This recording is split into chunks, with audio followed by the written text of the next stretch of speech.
Is your Ford Transit Customs alarm constantly triggering?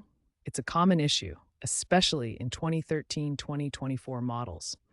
The main culprits are often the door sensors or the hood switch. Door sensors can misalign from wear, vibration, or frequent use. The hood switch, located under the hood, is prone to corrosion or loose connections. Start by visually inspecting these components. Are the door sensors properly aligned?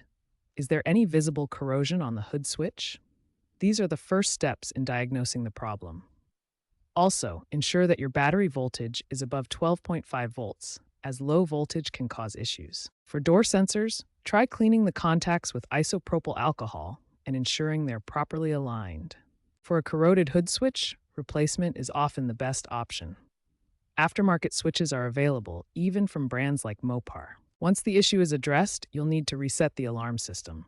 Sometimes, simply cycling the ignition will do the trick. Ford's diagnostic tool, IDS Software, can also clear fault codes. For newer models from 2023-2024, check for over-the-air updates that may improve sensor calibration. Remember, improper resets can void warranties, so proceed with caution or consult a professional.